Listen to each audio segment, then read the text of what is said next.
بسم اللہ الرحمن الرحیم۔ سورۃ النور آیت نمبر 2 کی تفسیر۔ اب یہاں پہ اس آیت میں زنا کی حد کی وضاحت کی جا رہی ہے۔ اس آیت میں زنا کی حد کا بیان ہے کہ مرد اور عورت کا جائز رشتہ نکاح کے بغیر مباشرت کرنا زنا ہے۔ یعنی اگر کوئی مرد اور عورت بغیر نکاح کیے آپس میں جسمانی تعلقات قائم کر لے اور میاں بیوی والا تعلق قائم کر لے تو وہ زنا کہلاتا ہے۔ استغفر اللہ، یہ کیسی بیماری ہے، یہ کیسا جرم ہے جو خاندان کو تباہ کر دیتا ہے اور اس سے بہت زیادہ نقصان ہوتا ہے۔ اسی وجہ سے اس کی سزا بھی بہت سخت مقرر کی گئی ہے، حد مقرر کی گئی ہے۔ اب حد کا پتہ ہونا چاہیے کہ حد کیا ہوتی ہے۔ حد وہ سزا ہے جو اللہ تعالیٰ نے مقرر کی ہے، وہ حد کہلاتی ہے، جس کا ذکر قرآن مجید میں، احادیث میں ہمیں ملتا ہے۔ اور قرآن اور احادیث میں 4 جرائم کی سزا ہے اور اس کا طریقہ بھی مقرر کیا گیا ہے۔ ان سزاؤں کو حد کہا جاتا ہے۔ اس کے علاوہ باقی جتنی بھی جرائم ہیں ان کی سزائیں عدالت والے مقرر کرتے ہیں یا وقت کا قاضی مقرر کرتا ہے۔ ان کو حد نہیں کہتے بلکہ ان کو تعزیرات کہا جاتا ہے۔ حد کتنی ہوتی ہیں؟ حد 4 ہوتی ہیں۔ نمبر 1 چوری کی، نمبر 2 پاک دامن عورت پر تہمت لگانے کی، نمبر 3 شراب پینے کی، نمبر 4 زنا کی۔ تو اس آیت پر یہاں پر زنا کی سزا بتائی جا رہی ہے کہ زنا کرنے والا چاہے مرد ہے یا زنا کرنے والی چاہے عورت ہے، اس کو 100 کوڑے مارے جائیں۔ اور یہ بھی یاد رہے کہ یہ غیر شادی شدہ زانی کی سزا ہے۔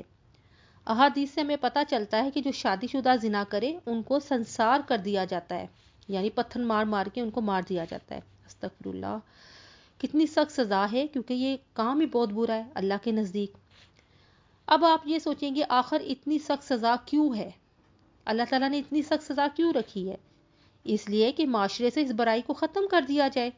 مرد اور عورت کا تعلق محض لذت پر مبنی نہیں ہوتا، یہ وقت گزاری کی باتیں نہیں ہوتی۔ اس تعلق کے نکاح کے بعد بہت سی ذمہ داریاں عائد ہوتی ہیں اور خاص طور پر جو آئندہ آنے والی نسل ہوتی ہے اس کے تعلیم و تربیت کے متعلق ہوتی ہیں۔ اسی لیے انسان کی سب سے پہلے اس کی نفس کی اصلاح بہت ضروری ہے۔ انسان کے اندر یہ فٹ کیا جاتا ہے کہ کل کو اللہ کو بھی جواب دینا ہے۔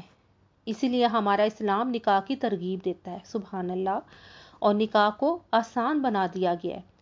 اسی لیے ایک مرد کو 4 بیویوں کی اجازت دی گئی ہے، لیکن اگر وہ سب کے ساتھ برابر کا سلوک کرے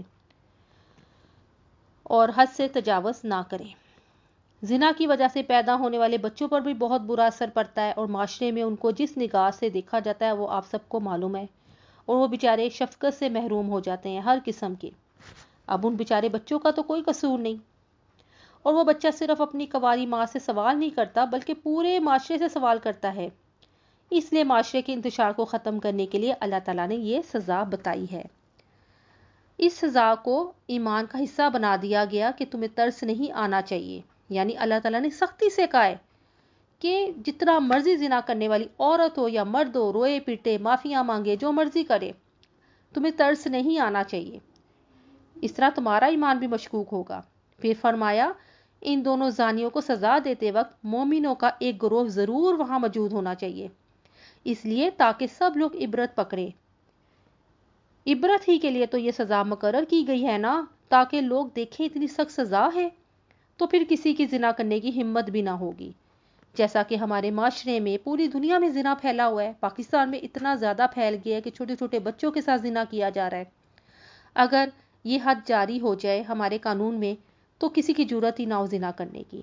اللہ تعالیٰ ہمارے حکمرانوں کو توفیق دے کہ وہ دین اسلام پر عمل کریں۔ حدیث شریف میں آتا ہے کہ رسول اللہ صلی اللہ علیہ وآلہ وسلم نے فرمایا ایک حد جاری کرنا 40 دن بارش سے بہتر ہے۔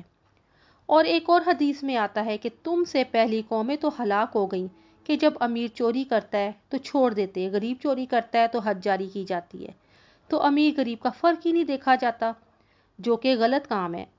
جو غلط کرے چاہے امیر ہو تو چاہے غریب ہو، اس کی سزا ضرور ملنی چاہیے۔